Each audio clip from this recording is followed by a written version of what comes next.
Este hombre afirma que está en contacto con los espíritus de pintores muertos. ¿Pero es posible realmente recibir mensajes de ultratumba? En una sesión de espiritismo, ¿puede un medium evocar los espíritus de los muertos? ¿Puede esta orquídea azul guardar el secreto del problema de la vida después de la muerte? Extraños poderes sacados de los archivos de Arthur Clarke, científico, escritor y visionario, inventor del satélite de comunicaciones, autor de 2001 Odisea del Espacio. En su retiro de Sri Lanka, analiza los enigmas de este y de otros mundos. El puerto antiguo de Galle, en la punta meridional de Sri Lanka, conserva muchas reliquias de su pasado colonial. Pocas son más evocadoras que esta antigua iglesia holandesa, la Grote Kerk. Sus monumentos y tumbas son un testimonio tétrico de lo frágil y corta que era la vida para los primeros colonizadores europeos. Muy pocos de sus hijos vivían para ver un segundo monzón. El pesar por la muerte de los seres queridos es un sentimiento universal, y en él hunde sus raíces el espiritismo. Los espiritistas creen que aunque el cuerpo muera, el alma sigue viviendo. Más aún, creen que es posible comunicarse con los muertos si la conexión se establece correctamente. Es una idea sugestiva, pero ¿es algo más que un puro deseo?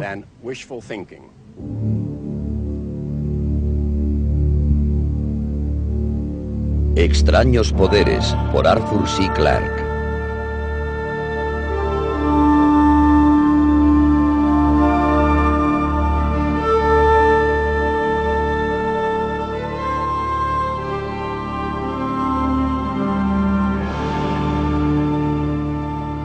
Espiritismo. Plaza Belgrave, Londres. De día hay un constante bullicio de actividad diplomática en las embajadas y consulados, pero es de noche cuando en el número 33 hay una viva animación de reuniones y encuentros. Esta casa es el centro de la Asociación Espiritista de Gran Bretaña. Todas sus habitaciones se iluminan con las llamas de esperanza de los creyentes. La medium artista Coral Polch dibuja retratos de personas muertas y para ello necesita una comunicación correcta. Somos algo más que una línea de teléfono. Muchos de nuestros espíritus amigos no han hecho nunca este tipo de conexión, ni han tenido la oportunidad de verse dibujados. Sé que están nerviosos, lo mismo que vosotros. Mi primer problema es siempre evocar a los muertos que voy a dibujar. Un espíritu muy joven está conectando. Es un muchacho, muerto en accidente. Ha venido de repente. Calma, muchacho. No sé lo que ha pasado, pero en esta conexión tengo una sensación terrible. Están los espíritus tan excitados que si no pongo mucho cuidado, solo voy a pintar garabatos. Me están haciendo un retrato. Hay aquí una señora. Tiene un color azul. ¿Tiene algún hermano en el mundo de los espíritus? No. Sé que el que cruzó al mundo de los espíritus es un joven. ¿Recuerda su estilo de peinado? Era bastante parecido. Lo llama algo así como gorro. Es un pelo hacia arriba, bastante parecido a un gorro. Sí, está un poco exagerado, pero es su estilo. Ahora podría captarlo mejor, porque al principio no me encontraba a gusto. Las condiciones mentales me sacaban de quicio y no podía concentrarme en el dibujo. ¿Recuerda que tenía la costumbre de meterse las manos en los bolsillos? Porque él dijo, siempre me estaba repitiendo, saca las manos de los bolsillos. Usted lo veía cabizbajo. Después está su nariz. Él dice que la tenía de buen tamaño. Solía decirme que tenía una narizota. Sí. Él dijo, me alegro de que no me dibuje los pies porque son enormes. Sí. Dice, no pensaba que estar en el mundo de los espíritus fuera tan divertido. Normalmente se piensa que es una pena que muera un joven tan de repente y trágicamente, pero a mí no me importa en absoluto. Aquí se pasa de maravilla, hago todo lo que más me gusta hacer. Es increíble. Es mi hermana. Todo encaja. Solo tenía 40 años y pico. Y la ha cogido muy bien. Tiene un gran parecido. Me siento estremecida y muy emocionada de que ella haya querido entrar en contacto conmigo. Es el retrato perfecto de mi padre. La misma cara que tenía en las 2 o 3 últimas semanas que vivió. Con sus retratos bajo el brazo, los espiritistas van a las otras habitaciones para nuevas experiencias. Por ejemplo, la lectura de huellas sobre arena. Las huellas de la mano sobre la arena parece que proporcionan a los espíritus, a través del médium, un conocimiento muy profundo del carácter del espiritista. Observando la arena, veo que esta persona ha pasado en su vida muchos sinsabores.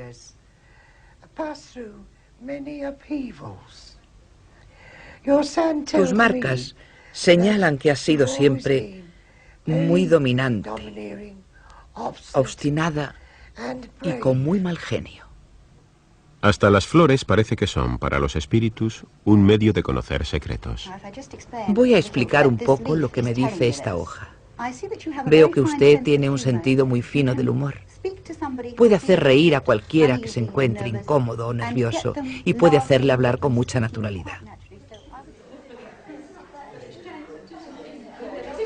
Traen incluso animales domésticos para hacerles una cura psíquica. Los propietarios están convencidos de que los espíritus obran milagros. Sí, tenía una especie de cataratas. Estaba ciego. Me dijeron que era algo congénito. Lo traje 2 veces para un contacto de curación y de repente tuvimos la confirmación de que tenía algo de visión. El veterinario piensa que es algo increíble, que es un milagro. Las personas que establecen contacto entre los vivos y los muertos se llaman mediums. Para dominar las técnicas de medium se necesitan años de entrenamiento en clases especializadas. Acudimos a centros especializados en reacciones físicas. En estos centros comenzamos con el plexo solar emocional y con los centros del bazo y del corazón. Procurad sentir cómo llega a esos centros la energía. Que lleguen hasta vuestra garganta. Entonces se produce la clarividencia entre las cejas. Después de las clases teóricas se invita a los alumnos a ejercitar sus poderes. Tu madre me dice que tienes 3 hermanos. No. ¿En qué te basas? No lo has descubierto.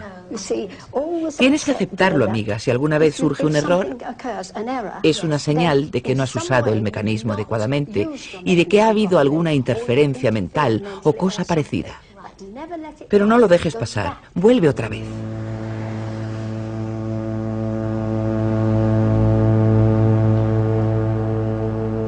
El espiritismo, actualmente muy extendido en el mundo, nació en esta casa, en Hydesville, en el estado de Nueva York, en 1848. Katie Fox y sus 2 hermanas, Lee y Margareta, aseguraron que se ponían en contacto con los muertos. Dijeron que los espíritus se comunicaban moviendo los muebles por la habitación y dando golpes para responder a las preguntas. El espiritismo hizo furor en ambos lados del Atlántico. Los mediums rivalizaban entre sí con reclamos curiosos. En América, Marjorie Crandon aseguraba que podía materializar la mano de un espíritu para que los asistentes pudieran chocarla. También hacía brotar un ectoplasma, una sustancia misteriosa que según ella venía de ultratumba. En Europa, en 1888, Daniel Hume asombró a sus amigos volando de una ventana a otra en un 3er piso. Celebró más de 1500 sesiones de espiritismo. Algunos mediums, como Florence Cook, afirmaron que podían evocar espíritus de muertos de tamaño natural. Una forma diáfana llamada Katie King fue fotografiada en sus sesiones. El eminente físico Sir William Crookes declaró genuinos estos fenómenos. Otro científico, Sir Oliver Lodge, junto a Sir Arthur Conan Doyle, defendió el espiritismo en conferencias, revistas y libros. Actualmente los espiritistas de toda América se reúnen en sus vacaciones en Camp Chatterfield, en Indiana. Este centro psíquico de vacaciones ofrece a los visitantes toda clase de métodos para comunicarse con los muertos.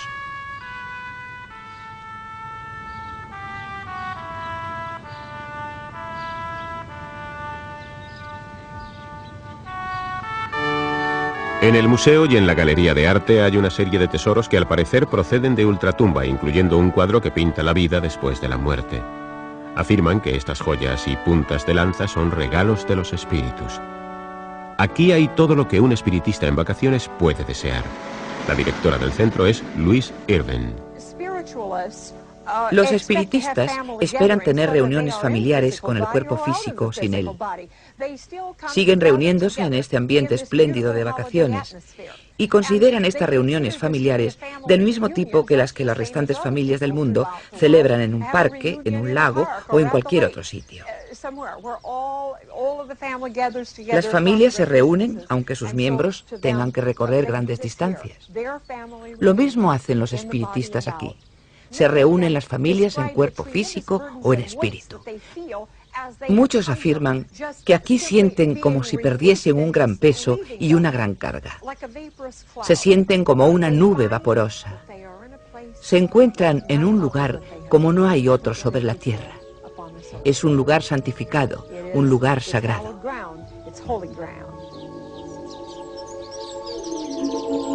En el centro se ofrece una mezcla extraña de orientación cristiana y espiritualismo de los Pieles Rojas.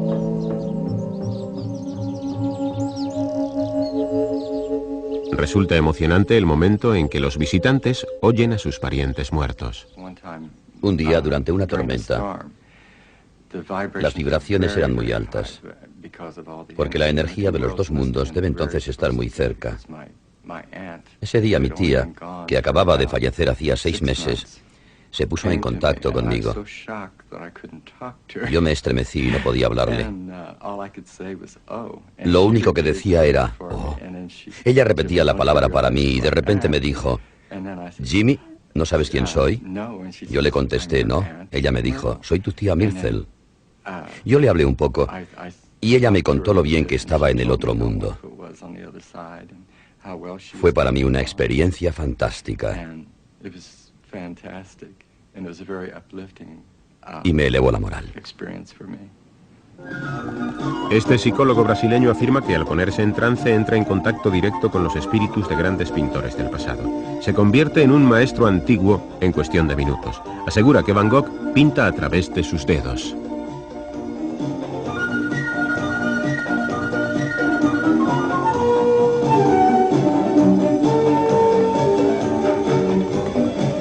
Bajo la supervisión del Departamento de Arte de la Politécnica de Leeds, Luis Gasparetto da unos brochazos inconfundibles golpeando la pintura con sus dedos.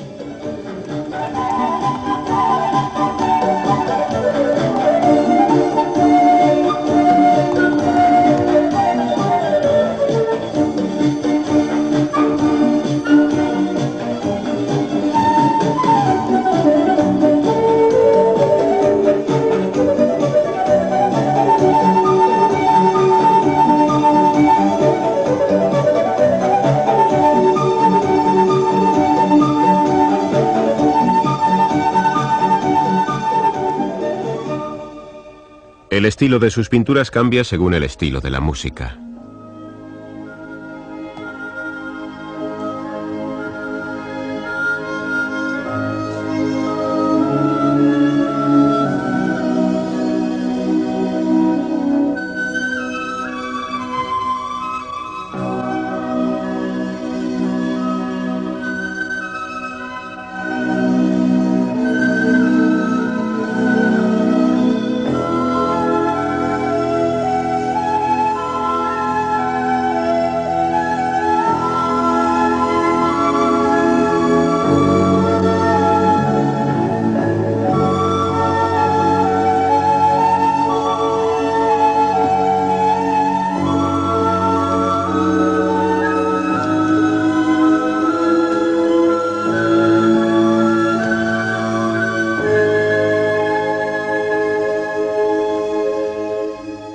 En esta sesión, Gasparetto hizo 8 dibujos a lápiz y 5 pinturas al óleo en menos de 1 hora, y todas con la firma de un maestro.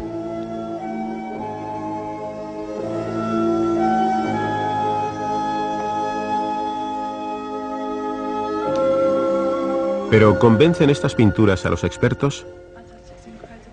Creo que fue increíble, absolutamente maravilloso. Hay en estas pinturas un parecido superficial con el estilo de los artistas. Yo personalmente considero que la calidad de los dibujos y de las pinturas es muy pobre. Si estos artistas hubieran dibujado y pintado así, No habría ni un solo cuadro de ellos colgado en los museos del mundo.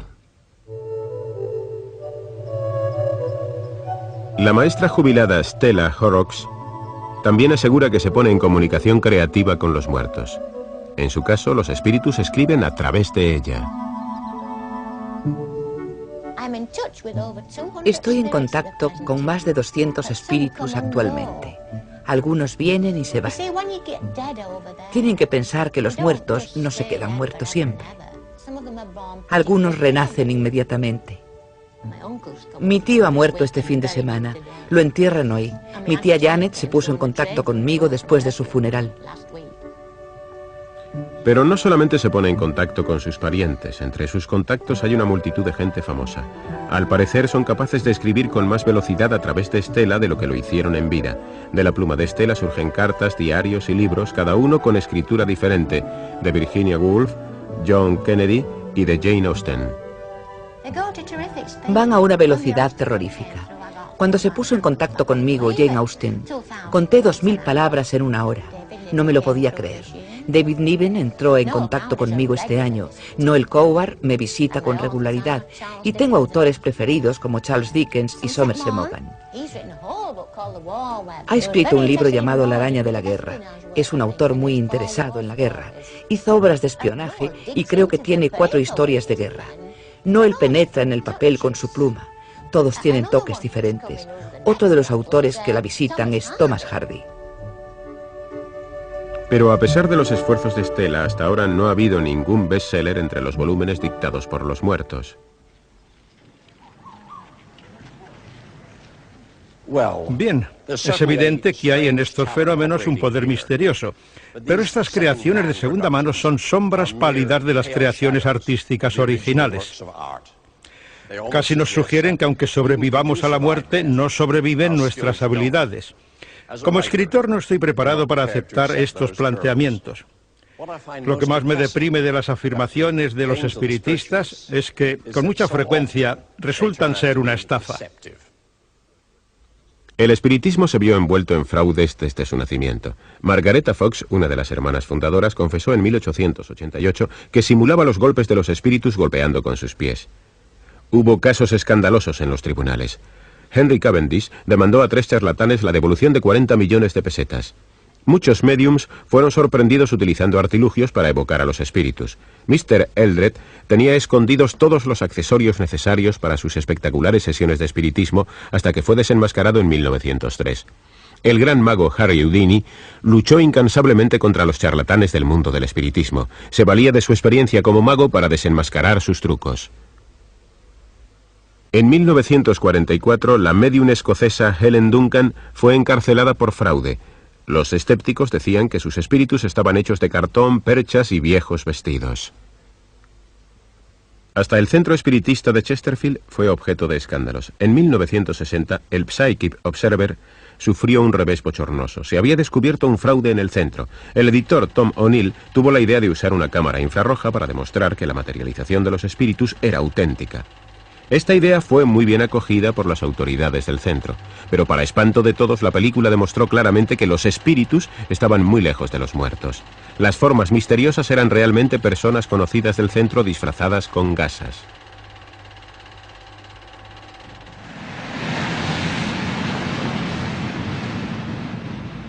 En la cercana Indianápolis, el antiguo médium del centro de Chesterfield, Lamarckine, descubre los secretos de sus sesiones de espiritismo. Buenas tardes, amigos de la Tierra. Este es el Dr. Charles Bailey. Soy el instrumento encargado de la sesión. Es un placer para mí encontrarme con ustedes hoy y descubrirles la verdad maravillosa del espiritismo, tal como la conozco. Encendamos las luces, por favor. Estamos realmente en una habitación de hotel, transformada en una habitación provisional de espiritismo. Imagínense la gran impresión que les produciría una habitación real de espiritismo, con música espiritual, plegarias, cantos y un ambiente misterioso. En este libro, King confesó que siempre había sido un farsante y explicó cómo se las ingeniaba para engañar a los asistentes con una trompeta. En una sesión real de espiritismo se vería esta trompeta flotar por la habitación. Los espíritus, nuestra voz de espíritu, sonaría dentro, mientras la trompeta se movía. A lo mejor la trompeta se detendría en su falda o en las palmas de sus manos. Verían bandas luminosas aquí, aquí y aquí. Percibirían la resonancia de la trompeta desde una voz aparentemente dentro. Pero lo que sucedería realmente es que yo estaría hablando a través de esta otra trompeta y la voz vibraría y saltaría desde una trompeta a otra, haciéndola resonar y vibrar. Reveló también que había un gran fichero de información escondido en una bóveda de la catedral. Era la información obtenida de los asistentes a las sesiones de espiritismo sin ellos saberlo.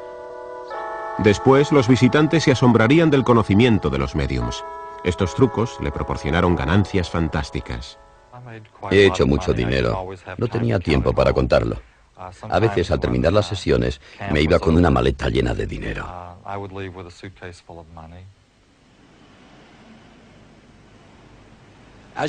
Como ya se habrán imaginado, a mí no me ha impresionado el descubrimiento. Sin embargo, les voy a presentar una historia, una de las pocas que me han asombrado. Durante la guerra, Georgina Fix vivía en esta casa. Parte de su familia había emigrado a Sudáfrica y su primo, Owen Howison, se había alistado en el ejército. En 1944 murió en un combate. Al poco tiempo, ella asegura que se le apareció en medio de una neblina dorada. Me dijo que habían destruido su tanque, pero que él se sentía vivo, y me pidió que, por favor, se lo dijera a su madre y a la pobre Helen. Georgina confiesa que se quedó pasmada, pero ella necesitaba alguna prueba. Yo intentaba hablar, pero mis labios estaban entumecidos, helados. Dije, dame una prueba. Y él me contestó, observa. Para mi asombro, se desabrochó la camisa y sacó una flor azul muy bonita con un perfume penetrante. Era una flor hermosa. No se parecía a una margarita normal de las que se ponen en una maceta. Era larga y su campana era como la de una orquídea. El perfume era maravilloso. Se impregnó la habitación entera. Mientras lo miraba asombrada, él la volvió a meter dentro de la camisa y a sacarla y a meterla una y otra vez. Era un comportamiento extrañísimo. Entonces me dijo con voz alta, dile a mamá Table Mountain. Y al instante se desvaneció la visión. La mujer escribió a la madre de Owen. Cuando su tía Beatriz le contestó desde Sudáfrica, le dio esta curiosa explicación. Owen había ido un día a Table Mountain y había cogido una flor azul que era una especie protegida. Se la metió en la camisa y la llevó escondida a casa. La flor era una orquídea azul rara que crece en Table Mountain. Estaba prohibido cogerla y Owen se arriesgó a ir a la cárcel. Naturalmente, al cogerla le entró cierto miedo. Cuando estaba enseñándosela a su madre, se cerró la puerta de golpe y él escondió la flor apresuradamente. Pero había sido una falsa alarma y la volvió a sacar para que su madre la contemplara. Georgina dice que no sabía nada de esta historia porque su tía la había mantenido en secreto para proteger a Owen. La segunda aparición le pareció todavía una prueba mayor de que el espíritu de su primo había sobrevivido a la muerte. Otra vez se volvió a aparecer, siempre en una niebla dorada. Me reprochó muy duramente que no me hubiera puesto en contacto con Helen. Yo estaba angustiada con este asunto. Lo había intentado y su madre había rebuscado en toda su correspondencia. Pero no encontró ninguna firma de Helen, ni su abreviatura en ninguna carta. Sin embargo, había una Helen en la vida de Owen. Le había escrito cartas románticas y poemas. Cuando la historia de la orquídea salió en los periódicos, Helen se puso en contacto con la familia. ¿Pudo realmente volver Owen del mundo de los muertos? No hay ninguna duda de que los espiritistas se reconfortan con las emociones de sus experiencias. ¿Quién se atrevería a quitarles estas emociones? Pero yo personalmente soy un escéptico. ¿Conoceremos alguna vez la verdad? Cuando nos juntemos con los muertos.